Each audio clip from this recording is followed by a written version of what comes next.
together by enforcing the laws that he swore. He's not doing his job. We the people, the American people, have the power of the vote. We can vote him in and we can vote him out. So we can do a recall and remove this sheriff. Now, I'd like to give you some history that in the past 100 years, we've had 156 recalls in California, which 9 of those were actually processed and were recalled. I'm sure you remember Governor Gray Davis was one of them. Mr. Newman, Josh Newman was another one just recently, a couple of years ago. So we, the people, the American people, will recall this sheriff if he doesn't change his evil ways. And that was a song by Santana, if you remember.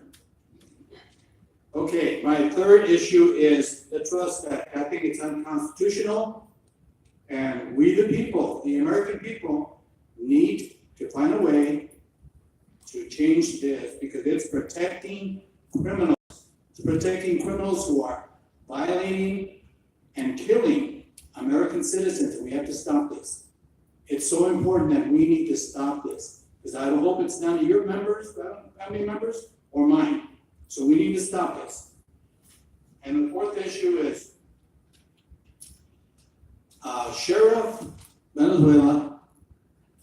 I'm not to mispronounce his name, but the point that I'm making is he should be here. This is a very important issue, and you should make it a point to request that he be here for the next meeting because it's important that these facts are brought out to him, that he knows he's wrong in what he's doing. So thank you very much. And I want to thank you members who are holding their feet to the fire. Thank you very much. Robin Bitston, followed by Andres Kwong, followed by Audrey George. Yes, I would just like to echo what some other people have said. How hard would it be today to have had the list of 150 misdemeanors and then show us the ones that have been removed? What are they hiding that they aren't presenting the facts? We heard the sheriff at the supervisors meeting in December, and he said at that time there would be a clear policy in January. That never happened. It was reported in the newspaper that last Friday he had a new policy, but you can't find the policy anywhere. This is outrageous. The public should have the information available. Why is it being kept secret? Then I would like to point out that only drunk driving felonies can be reported to ICE under SB 54. And the majority of drunk driving convictions are reduced to misdemeanors in this state. So what we have in LA County in the jail system is protection of criminal aliens that is a public safety hazard. Someone driving drunk on a misdemeanor charge could drive again and kill someone. We have American citizens, families who've lost loved ones to people in this country illegally that were driving drunk and killed their family members, permanently separated from their families through no fault of their own. So it is really mind-boggling to have a commission, to have law enforcement so eager to protect criminal aliens, but completely ignoring the victims of the crimes. Where is the voice of the victims in this setting today? There is not a voice for the victims, only for the criminal aliens. We would just call upon you as representatives of law enforcement to please consider upholding, enforcing, and respecting our immigration laws. We are a great nation because we are a nation of laws. And with what is going forward in LA County with the sheriff and the commission is a circumventing of laws. Please, please stand for the rule of law. Thank you. Yes. Yes. Yeah. Andres Long, followed by Audrey George, followed by Heine Herman.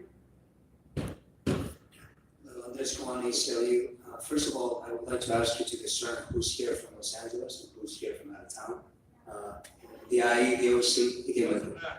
Sheriff Villanueva was elected in great part based on his great promises to do way better by our community members and to rebuild trust. In particular, he promised to remove and bar ICE from all LAC property and to strengthen protections under SB 54, which, by the way, is only a legal floor for the entire state, and we can and must do better in LA, where more than a third of our community members are immigrants. Villanueva promised to quote him a deliberate big shift. We have not seen this deliberate big shift. In fact, we've literally not seen it, as we've repeatedly asked and haven't gotten policies. And as the OIG reported, this deliberate big shift has had little impact, if at all. I'll focus my brief comments on the issue of ICE out of the jails. Barring uniformed ICE agents but giving free access to ICE contractors, what real difference does this make? It is a difference that is cosmetic only, cosmetic, with the same overall result. I mean, what is a wolf in sheep's clothing? It's still a wolf. As someone described this policy earlier, it's a bait and switch, it's deceiving, possibly having the effect of creating false sense of security among even the community members who now mistakenly believe LAC is no longer in the business of doing ISIS bidding, when in fact, LAC is still very much facilitating ISIS mass deportation agenda. Besides the obvious policy reasons for why this move is wrong-headed and deceptive, it may also be legally fraught. Federal immigration laws and regulations give immigration officers who are trained in immigration law, and not others, the authority to arrest. These third-party contractors have no authority to arrest. In addition, for reasons countless judges, including the Chief Justice of our state Supreme Court, have given, transfers from courthouses should stop completely. LAC transferred more than 130 members of our community from courthouses in 2018. This is, for lack of better words, outrageous, egregious, and just plain unacceptable. Audrey George, followed by Heine Herman, followed by Harry Kaiser. Yes, I'm coming here today because I disagree and feel that this Civilian Oversight Commission is not here to be a representative of law enforcement. I hope that is the truth, and I believe it is. I came here because I thought I was going to hear the newly elected sheriff talk, and I would get to have a feeling as to whether the commitments made during his campaign were going to be upheld, which I understand is not going to happen, but it would have been good for us to be able to confront him directly. I wanted to just make a few statements that express the way I feel about the immigration issue. I do not believe that in this county or in the city, any of our law enforcement or judicial personnel should be cooperating or participating in any joint task force with immigration enforcement. I believe that we should eliminate all voluntary information sharing with ICE, all of it. I believe we should stop transferring individuals to ICE and stop pretending that just not having ICE on the facilities, the sheriff's facilities, is meaningful reform. We need to, so this would include all ICE contractors, none of which should be at jails or courthouses.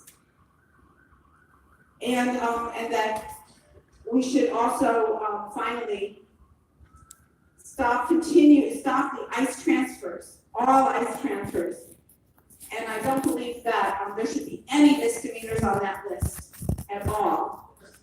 And I wanted to hold, Villanueva made a commitment to that when he was running, that we would conform with SB 54, and we are not doing so. They're killing cops. Please keep your comments to yourselves, thank you. Heine Herman, followed by Harry Kaiser, followed by Paul Soft. morning. The transportation of, the transferring of people to ICE is currently outside the law. I'm referring to California Penal Code, section 831.6A. There's a section which describes public transportation officers who must be appointed on a contract basis by a California peace officer, which ICE agents, Homeland Security is not. A peace officer is a state and local unique office, and every peace officer has to undergo certain training and certification, and no ICE or Homeland Security agent has undergone this.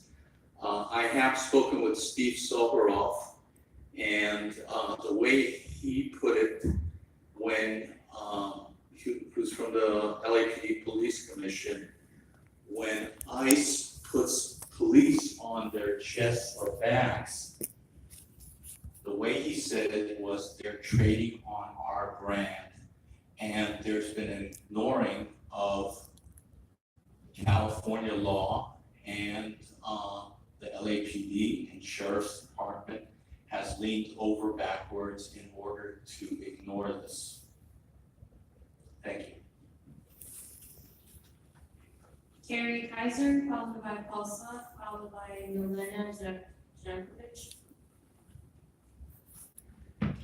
Hi, I wanted to speak on the contractor issue, as been stated by a few other speakers. Sheriff Villanueva's upset election, it was primarily a referendum, I think, on the former Sheriff McDonald's priorities, policies of cooperation with ICE, and his very strong opposition to SB 54. And while uninformed ICE agents may no longer have access to LASD facilities, Villanueva is instead again giving free admission to ICE contractors, which is purely a cosmetic difference, as has been stated before. It's going to have the same result. And it can also have the effect of creating a false sense of security for immigrant community members who may now mistakenly believe LASD is no longer in the business of doing ICE's bidding, when in fact LASD is facilitating ICE's mass deportation agenda. And also, I don't think this was specifically covered. I know it was asked during when you were questioning, I believe Commissioner Rubin was questioning the guy from LASD. Or maybe it was somebody else who asked about, it was Tolentino, sorry.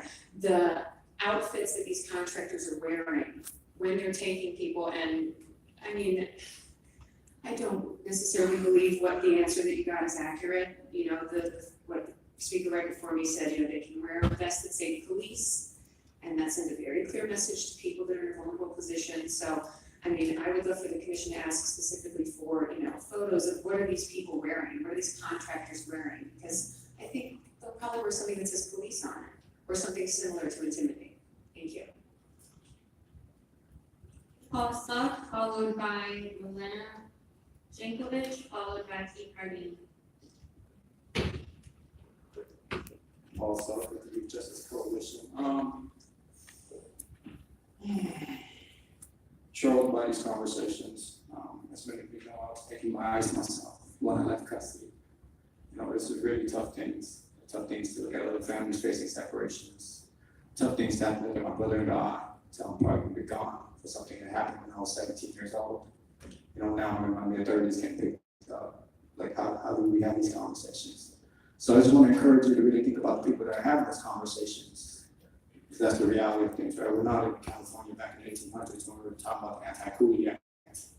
Had the coolie clubs in California, not talking about statutes to discourage the immigration to this state of persons who cannot become citizens thereof. That's an actual title to a law that they wrote in California that got passed in the 1800s. I think we're still sitting in that era, unfortunately, just from the sound of things.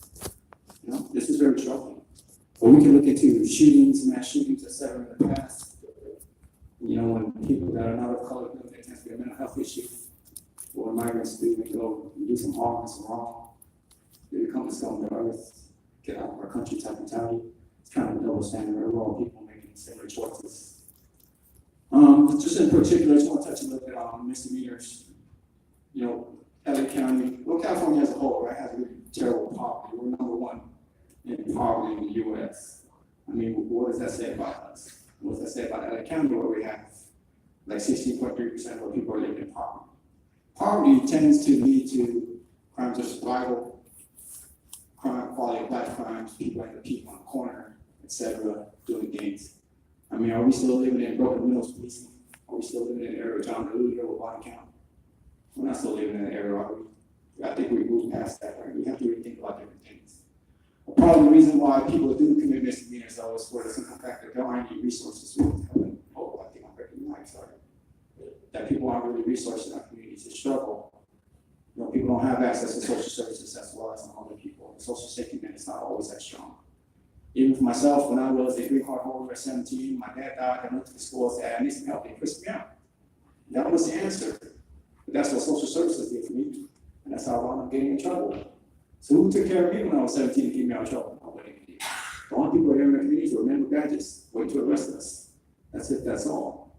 And you know, now I lived in the prison system for a very long time, only to get picked up by ICE when I got out. I mean, long story, right? So those are some of the things that we have to debate. But so I just want to leave you guys with one food for thought. That's something that I learned, a piece of Chinese wisdom, through some knowledge that was given to me through a very interesting circumstances. But they said that society prepares a crime, the criminal just commits it. Right, that preparation is due to lack of resources, due to the refusal of state violence in the form of non-resources in our communities. Thank you. They are lost. Thank you. Milena Jankovic, followed by Keith Hardin. Thank you. I want to thank Ms. Cardin for a very informative presentation and answering a lot of my questions. I agree that you and all of us had this information before, this conversation may have been a much more productive one, and maybe we could get to the essence of the problem instead of, you know, whether it's what exactly these contractors are wearing. I just want to clarify one more thing for the sake of having informed and factually correct conversation. The people that are transferred from LA County Jail to ICE after they qualify under this very long list of offenses, these are people that have already served their sentence. Am I correct? Yes. Thank you. So what is the difference between, in terms of public safety, if somebody could reply, between a citizen being released after they serve their sentence and a non-citizens that are released? So one is transferred to ICE facility and is serving another sentence and is double punished. I'm not sure how that person being released, the same as citizen, poses a threat to public safety. A reminder again and again and again that we're not talking exclusively about undocumented persons. A person with a green card or a person with a valid visa can go and serve a sentence. In the process of serving a sentence in an LA County jail, they will indeed lose their spouse, after which ICE will come and pick them up. So instead of talking about illegal or undocumented, I think we should try to use the term non-citizens. Lastly, you know, we have the situation where now the contractors are taking people into ICE custody instead of ICE officers. And this is exactly what Mr. Villanueva was criticizing Sheriff McDonald of this PR tactic. You know, it's the same as when we were debating this drone that had like this rescue printed all over it, when indeed it was, you know, authorized to carry a payload. It's exactly the same thing. He's definitely not doing anything different. I also must wonder what kind of message is he sending to this commission and to the public today.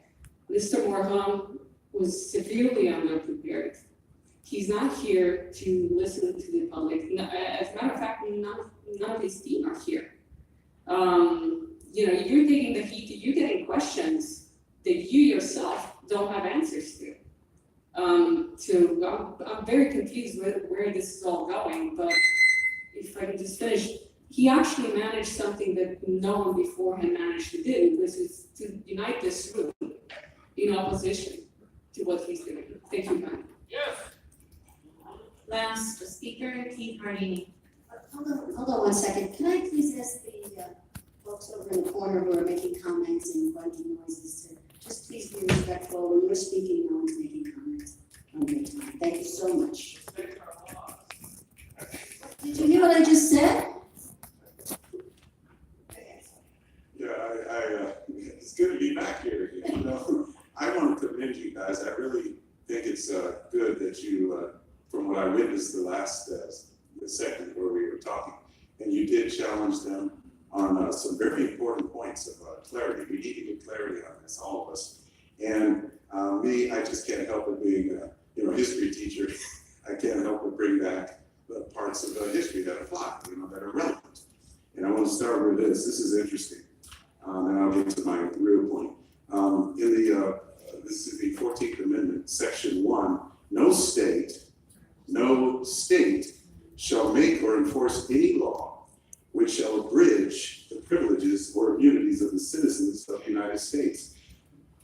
Interesting, because I'm wondering if our rights, if our privileges and immunities are not abridged by adding more bureaucracy to a more expedient purpose of getting laws enforced, like federal law. Meaning, if these people, I don't want to go over all of that at the time, but we saw a demonstration of the ambiguity of how many felonies are considered, part of this whole process or not.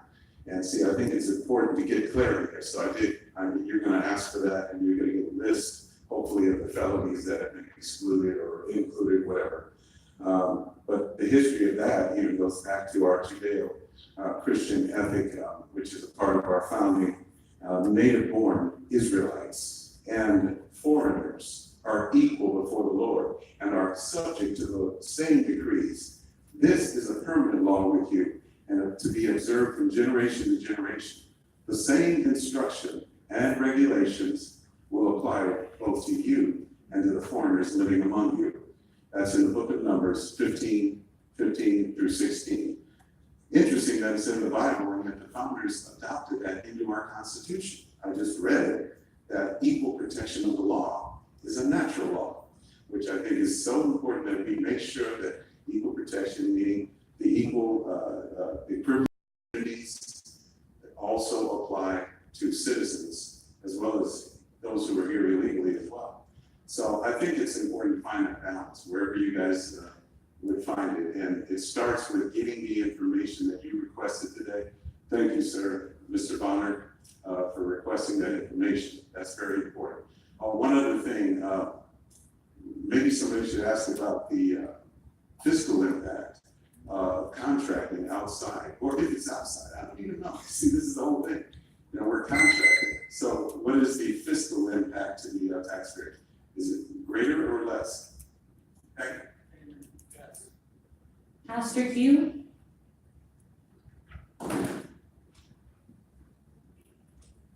Good morning.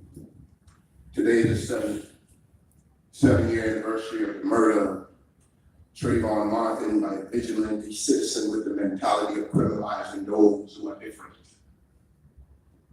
I'm not going to ask for a moment of silence because I don't think many in this room believe he deserves it. When did we start classifying human beings as criminals? A long time ago, during the 1868 elections, Confederate Democrats pledged to free white Southerners from the semi-barbarous black male voters who longed to subject white women to their unbounded lust and violence. In 1901, newly sworn president invited Booker T. Washington, a black man, to the White House. The nation lost its mind and threatened to lynch 1,000 N-words. Roosevelt never did that again. Shortly after that, he named the White House.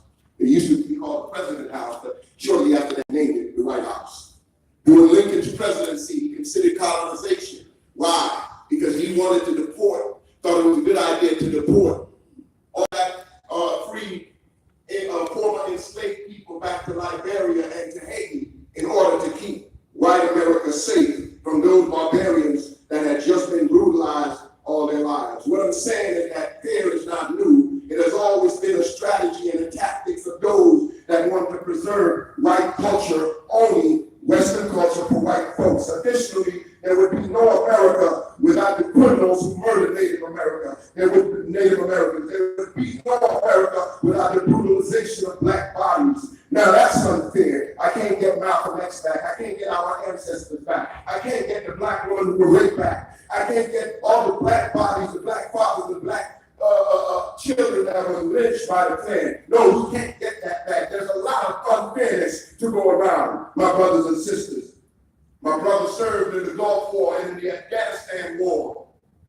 He was convicted of a crime and was deported after he fought for this country. So you can say, I pledge allegiance to America. That's why I almost take a knee in this country. Don't come telling me about violence and crime. America has always criminalized certain groups of people in order to marginalize them. They did it to the Native Americans. They did it to the Japanese. They did it to black folks. And we're doing it today. We got to stop this nonsense. We ain't got time for all of this nonsense that we're talking about. America, the blood of the ancestors of this country is crying out. Black blood, brown blood, Native blood, all kind of blood is crying out for us to sit here and act with our arrogance talking about this country is great. This country is not great without the blood we've spilled.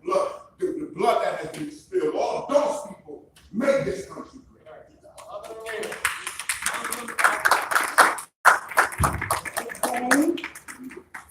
Thank you so much, everyone. We had on the agenda to have a discussion of immigration, which we've been talking about all morning, particularly from the ad hoc committee. And what I would like to suggest to my commissioners is that we move this on to next month with a directive, which I hope you will accept on behalf of all of us, to take one more look at the proposal, and but with the eyes of oversighting a particular department, because the report was written based on the oversight of the former leadership under Sheriff McDonald, and now we have Sheriff Bill Nueva. So that's my suggestion, just to make sure that we do our due diligence. And I know that the committee worked long and hard on this report. There's still obviously room for some discussion and inquiry about it, and I definitely would like us to bring a keen eye to our oversight role in terms of this current sheriff. Does that sound good to everyone? Yeah. Okay. Especially in light of the fact that we are awaiting additional information from the sheriff and something in writing. I think it would help us put everything in context. So I'm hoping that the committee will be able to get together and take one more really good eyeball look at what you've done and add or subtract as necessary to the report. Again, assuming, from my perspective, assuming we get all of this written material. Exactly. And promise. Right. I'm fine with putting this over, but I really, since I'm not on the ad hoc committee, really plan to have the ad hoc committee seriously take a look at particular recommendations on 9 and 10. With a majority here modifying or deleting these recommendations. Okay, I'm sure the committee will take that suggestion under advisement. So, considering where we are in terms of what everyone's expressed about a lot of unknowns and confusion, I think this is the best course. So we will move this item to next month. And what I'd like to do now is to turn to, our new, Inspector General, Mr. Castro Silva, in case, you have some comments. I know you've been in the job about a week, but maybe you could let us know what the OIG office is working on. Sure, thank you very much, Commissioner. First, I just want to make clear that during the time that I'm here, as the interim Inspector General while Mr. Huntsman recovers, the mission of the office will not change.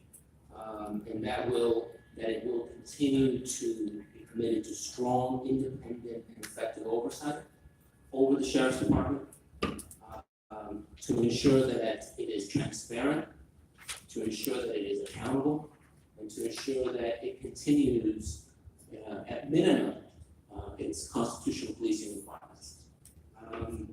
Given, however, the events of the last several weeks, if not months, including the new sheriff's public statements before this commission, before the board of supervisors, before the media, there are some concerns that my office has and that I have. For example, statements about bringing back previously disciplined or discharged deputies. That's of concern to my office. Statements about reforms at the jails being failed social experiments, and about advocating to deputies that they be more assertive with inmates within the jails. That is of concern to us.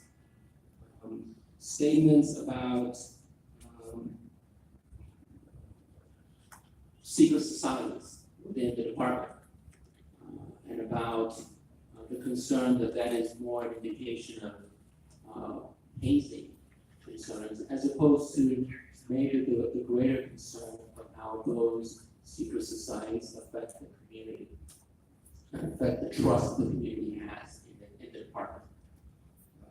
Concerns about a lack of clarity, I think that was mentioned today, coming out of the department about what it is doing, what it plans to do, what its policies are with respect to so many of these critically important issues. And about allegations that use of force data was misrepresented by the prior administration, and that custody staff were ordered not to use force to defend themselves or to not report gassing. Again, statements and allegations that, at least for us, we have yet to see any support for. We have not been given any data to support those statements.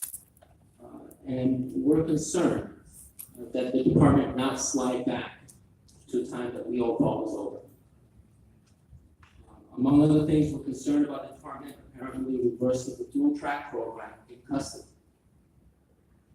And that was a program that allowed deputies to make a career out of their work in custody division, which gave them much greater incentive to work with mentally ill inmates, to develop expertise in working with mentally ill inmates. And now it appears as though the department is doing away with that program and will require deputies to serve the patrol in order to make a career in the department. And that does concern us, because that program had certainly uttered their value. We're very concerned about continuing to have full and seamless access to information as it did previously, both as to records and to staff. In the past, easily, that seems to have changed, and that obviously raises concerns for us. We're concerned about access to care for inmates at the jails, and ensuring that the department continues to provide the resources that are necessary for that critical work to continue. We do not believe that it makes sense and that it is appropriate to reduce the resources that are necessary in order for inmates to receive the appropriate mental health and medical help that they need in the jails. We're concerned about the so-called truth and reconciliation process that was touted by the sheriff. as a way to review prior disciplinary decisions, concerned about its legality, its objectivity, and its transparency. The department did provide our office with a draft policy that we had an opportunity to look at and to provide our comments to the department on that. However, neither my office, nor any members of this commission or an ad hoc committee of this commission is listed as part of that panel to review prior decisions or investigations, which again calls into question the objectivity and the transparency of that process. We hope and expect that the department will continue to work with my office in these and other areas of critical importance for the county, the Board of Supervisors, this commission, and the communities that the department serves, to ensure that at minimum, reforms aren't stopped or delayed, and that constitutional policing continues. Thank you. Thank you so much.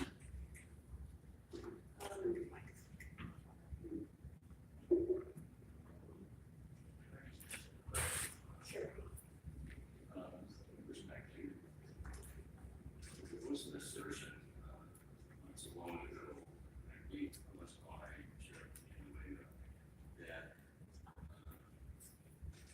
deputies in the serving in the county jail were told to not defend themselves.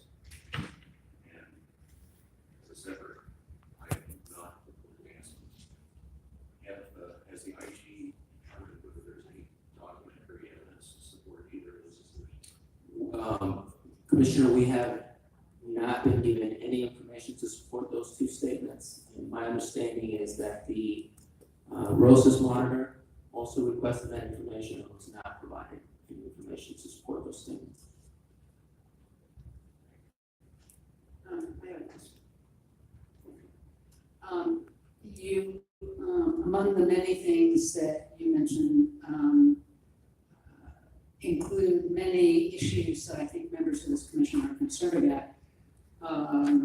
Certainly this supposed Truth and Reconciliation Committee, which appears to be very secretive, and the description of the committee and the participants and how information would ultimately be brought up is as simplistic in its current form as was the presentation by Commander Moreau. And it is symptomatic, I think, of so far how this new sheriff is not going into and providing information in writing. And so this is something that I know this commission intends to focus on, and I'm heartened that the Inspector General's office is as concerned about this as we are.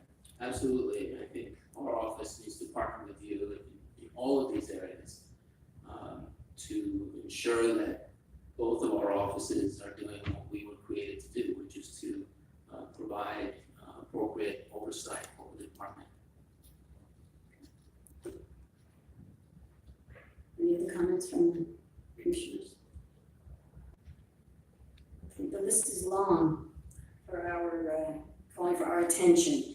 Let's turn to the updates, and we're going to hear from our Executive Director, Mr. Williams. Thank you, Madam Chair. Just a couple of things. I was actually going to address some of the issues that Mr. Castro Silva addressed. But first, I did want to announce we've been pubbing this for the past couple of weeks, and we do have our next town hall meeting this Thursday in Santa Clarita, California at 5:30 p.m. We're sending some information out about that again tomorrow. It's on our website. We've been tweeting it. It's on our Facebook, it's on our Instagram, so we hope to see as many people as possible there. I had a chance to attend the board meeting back on the 29th of January, where, as Mr. Castro Silva pointed out, the board had some concerns about the rehiring of the deputy that had domestic violence allegations and was terminated by the Sheriff's Department, and has been recently rehired by the department.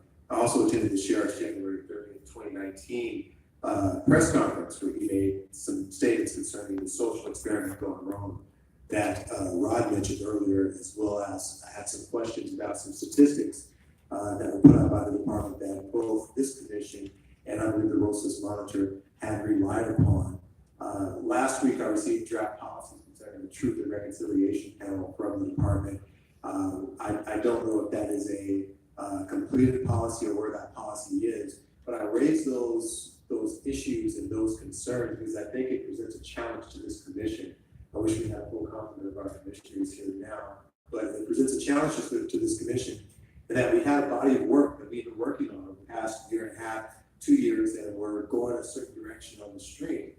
Now, of course, there's a new sheriff in town, there's a new administration, new policies, and I think the commission is really at a crossroads at this point.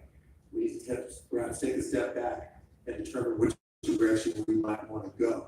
So from a staff perspective, we're looking for perhaps some direction from the commission, maybe not today, but we certainly should have this conversation as to how we will move forward, and how we will determine what our policies may or may not be, so at least the new administration, how we'll interact with this sheriff, and what our posture ought to be. It's really a fast-moving environment that we're in right now with our only monthly meetings. We're sometimes caught at a loss by being able to respond to issues that arise in between our meetings. So it's a conversation that we need to have. I'm happy that we do have the undersheriff here now, Undersheriff Blake, and I'm wondering if we could perhaps just take a moment to ask him some questions about this Truth and Reconciliation panel. Exactly what is the role of the OIG of the commission and where you are with that process itself. But again, we have that larger question as to how we as a commission will continue our work and continue to build upon the stuff that we've done this month. Thank you, Mr. Williams. And you do have a copy of the TNR panel, I think, in your package, and the information available. There's a panel process being reviewed in process right now. We did provide it to the Office of the Inspector General for their input and their concerns, and they sent several questions to us, the department to respond to, which I don't know if we responded to yet. I know we were formulating a response for you. I haven't seen a response.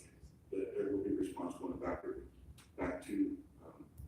So we also did send it to the commission for, again, questions, concerns, input as to what the commission felt should be part of that panel. As far as the OIG's role in the panel, as with any panel, with any hearings that we have, they're always welcome to be there. It's not meant to exclude the panel with any form or the inspector in any form or fashion. And he would be part of the hearing just as we have the case review or our executive planning council. They're part of that group that would attend and be there to see the proceedings as they progress. It is still in process, has not been finalized.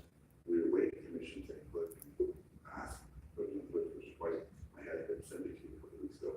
And as we have your concerns and your questions, we will address those, try to incorporate what we can into the panel process, and send it back to you for final review before we say this is the final policy. It's not going to end with just your coming back with questions or anything. It'll come back to you. If I might, the page and a half that you sent us was, I felt it was kind of empty. Like when you say who's gonna be sitting on this panel, you say county council. Now, who on county council is gonna be sitting on that?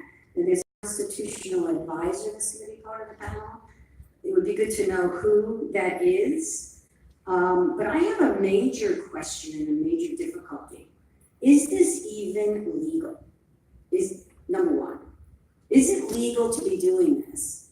And is it appropriate and smart for an agency that is in the process of reforming to go back and spend a lot of time, a lot of press time, a lot of community time talking and discussing about the concerns they have about bringing back people who went through a whole process of civil service and now are being brought back because it looks like that this is at the whim of the sheriff.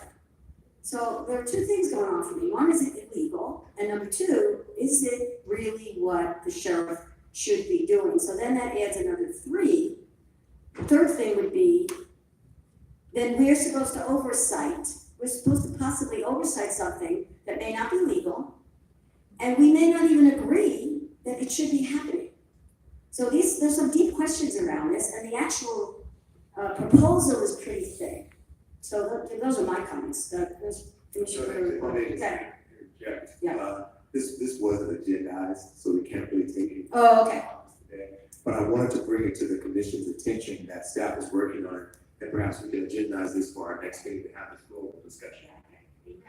But Commissioner Rubin, go ahead. Except that, this was something that was mentioned by the Inspector General, and, Under Sheriff Leyva has just talked about it, and, I understand that we need to agendize this, but, this page and a half is so thin and such nonsense that it is very difficult to respond to. Certainly there are people in the department who know how to put together a mission statement, who know how to put together goals, who know how to put together whether something is legal, and where the participants are named not by their rank, but actual names. So it goes on and on. And I think that this is not something that I am comfortable spending time commenting on because it says nothing. Okay, well, we will agendize this in the following. Yes. Just briefly, I know we don't want to go into a full discussion here, but, We can't help ourselves. you know, I know. I know if it hasn't been done, I want the commission to ask county council to advise the legality, advise us on the legality of going forward with the Alberta Codes Truth Reconciliation Process panel. But more fundamentally, I think the chair has raised a very important point, and that is it's a threshold issue. We've been presented with a policy, but what we've not been presented with is whether this is appropriate or necessary, particularly in light of the fact that, you know, it's really pretty hard to imagine a system that has more due process built into it than the disciplinary system for county employees, and in particular, deputy sheriffs who have been turned into. There's a lot of due process. It seems to me this is only warranted in what I would say must be at a minuscule number of matters where there's newly discovered evidence or something like that. But not just a general review of everybody that's been discharged from the sheriff's department. And if they've been discharged, it's involved by definition, not just allegations of serious misconduct, but findings of serious misconduct throughout the entire process up through the Civil Service Commission. So I would like to see some justification as to why we would move forward with this process at all. I haven't seen it, and at this point, all I can do is conclude that it's not appropriate. But I'll reserve judgment until I see some evidence to the contrary. Please continue, Mr. Williams.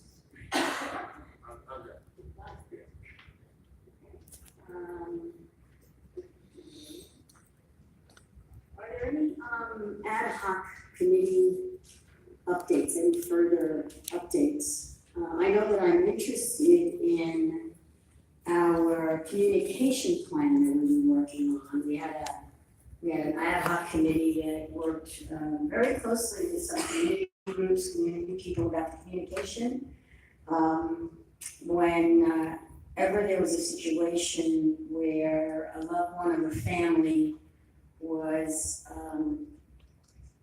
deceased through an encounter with law enforcement, sheriff's department, and that we're in the process of developing a forward-looking program and policy. So that's one of the things I want to get back to.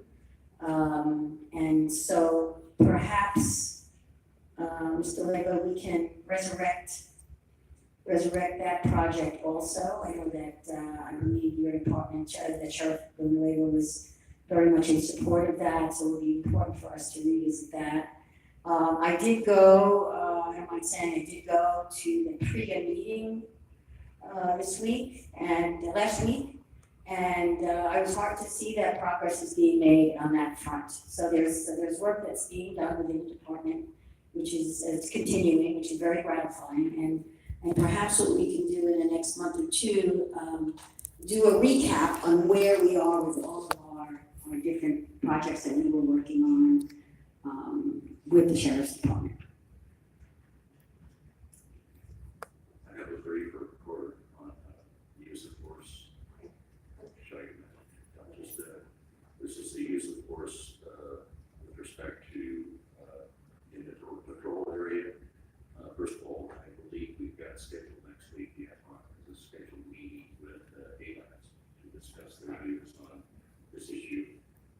We did get a briefing issue now. Sometimes we got diverted with the only one camera issue. We did get a briefing from the Sheriff's Department. I'm gonna guess it was 8 or 10 months ago. We probably should have that updated, but it was an assessment, both of the extent that there is an issue or not an issue with respect to inappropriate or unnecessary use of force by patrol, but also with respect to the use of force policies, training, and investigation and discipline apparatus and how it's working. So I just flag that right now because that's something I think we want to go back to the Sheriff's Department and get that updated at some point. But I'll provide you with the report that was briefed out to us about 8 months or so ago. That's my report, Madam Chair. Thank you. So let's turn to, Mr. Leva, and, do you have any other information for us? Yeah, go forward. And actually, the concerns that the commission expressed are exactly what we were looking for from you, so that we would have additional guidance and your concerns as we move forward with trying to develop this policy to bring back to you. We did have the loss of a longtime Lieutenant John Green, that passed away this past week after very brief bout with a very serious illness. 36 years on the department. He's actually scheduled to retire March 30th. He did not make it. So it was a tremendous loss to us. Served in the homicide bureau for about 16 years. He's on frequently on television. I received a different homicide again. So tragic loss for the family, but just kind of makes you sit back and really take out into our day-to-day. There's a lot cancer, passed away, security officer. So this last 2 weeks, we suffered, I believe, 5 deaths in the department for members or very recently retired members. It's a little upsetting for us dealing with so many losses in such a short period of time. But we move forward, and I hope that we will continue to engage with Mr. Silva and Mr. Johnson, in fact. Hopefully that'll be soon for his sake. And I expect that we'll have very robust conversation as we move forward in the department, and certainly really tries to move this department forward, and I kind of assist in that endeavor. So we expect some very robust conversations moving forward. We're sorry for your losses, and we do understand that the work that the sheriff deputies do is so important, critical.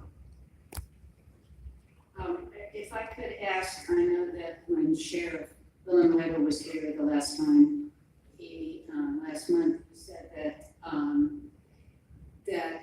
he was very close to making a determination as to who the constitutional policing advisors would be. This page-and-a-half document that we received makes reference to a constitutional policing advisor. Would you tell us who the constitutional policing advisors are, please? Actually, I would like to do that, but the sheriff intends to announce that on his own. We completed the process of the open bulletin on Friday that, including a presiding judge who applied for the position, some officers and inspector general members from the state of Washington,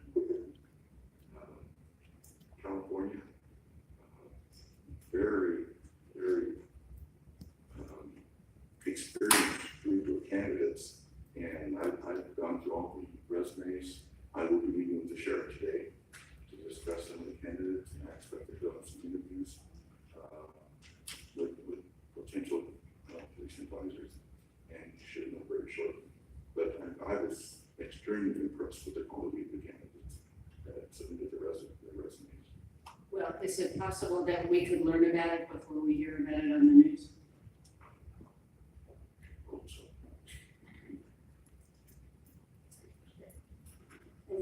Any other comments?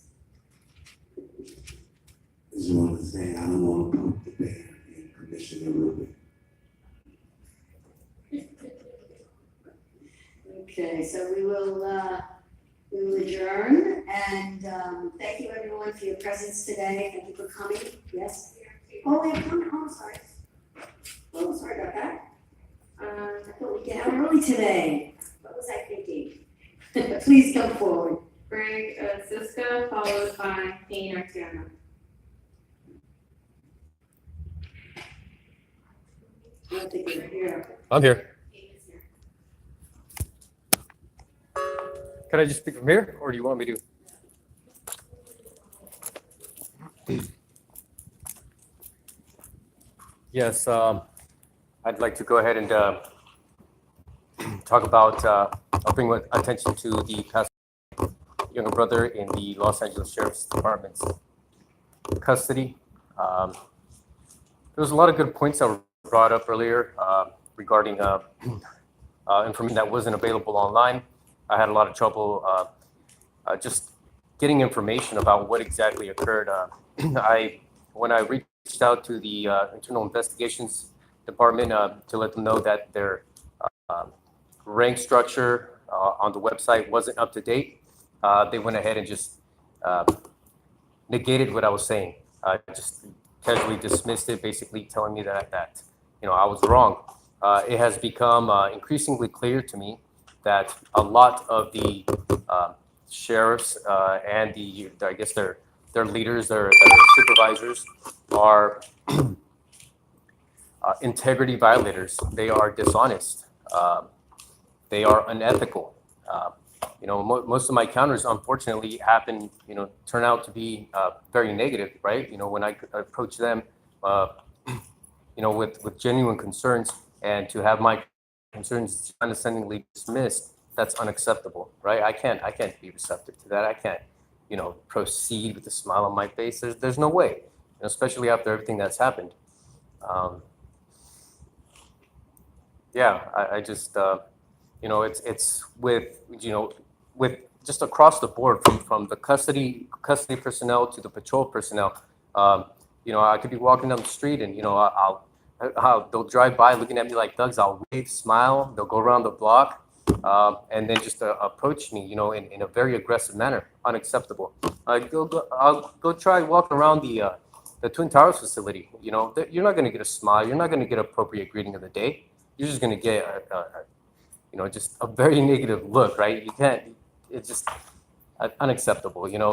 From what I understand, the most of the deputies are come out of the academy, go to one of these jails, and that's where they get trained, right? And maybe you guys should consider different training methods, maybe hiring people who have like experience, like myself, honorably discharged USMC veteran here, right? So when I first got out, I'd walk around, like I said, bald head, and I could understand they probably were looking for the wrong guy, right? I mean, that's all I can assume. But now these days with this, right, I still get treated the same way. So it's not me, I realize, and nobody's gonna deny that. I've changed my mind about that. That's my perceived reality, right? What do they say, right?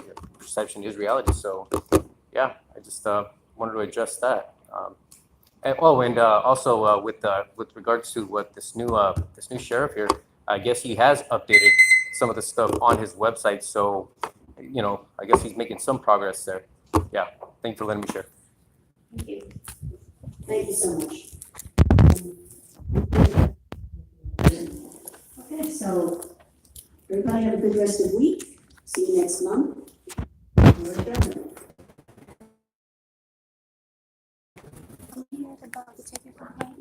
The DOI? No, COC, them. So I'm with them, COC. remember Oh. one of them said that we. You can see, and I was going to, that's why I stuck all the way to the end. Oh, okay, I sorry was about gonna that. see you, yeah. Okay, so what happens with that process is that, can I get, so what happens is we take the complaint and we send it over to the OIG folks, you see the one in pink and the one Yes. next to that. We send it to them, they actually do the investigation. And they actually follow up with the sheriff department to do their own investigation. Yeah, see, That's that's terrible because it's going right back to the same personnel I who know. just I neglected to hear do the their same job in the first place. So that's the extent of it. Yeah, That's that's, the extent of their power. That's the ordinance, the county code ordinance, that's what it is. So, it seems like you guys can't help me. well, you Or, got you know, another help- voice, help. another public, sort of voice telling them we're on, we're looking to see that you're doing your job. But they're So- not, they failed. So I'm gonna continue coming to these meetings. I And mean, talk about the complaint process. Because I for a while, myself personally, I'm not happy with it. But, so that's Marisol over there, the one Yes, I next to- just spoke to Oh, her. you did, okay. yeah, and I told her the same thing. I'm just reluctant to approach anybody who's employed by LA County because, everybody's just the We're same. all LA County, yeah. Yeah, that's terrible. It should be like, it should be different. But your Like, voice is important. So you Yes. keep coming here, you got, Frank Stoltz, you got LA Times people coming here. So it's good that you talk. yes, yes, So, but yeah, well, again, if you already talked to Marisol, great. yes. And I got a contact information also. Okay, great. All right, thank Okay. you. Your name? Christine. Christine. Yeah. Okay. Nice Yeah, meeting you. okay, nice meeting you. I was gonna give you a card myself. Oh, yes. Yes, for the Just Civilian Oversight Committee. Commission, yeah. Yes. We Committee are commission. Okay. Commission. I work with the 9 commissioners. They're the ones, I'm just support staff. Yes. All right. Take care now. Thank you.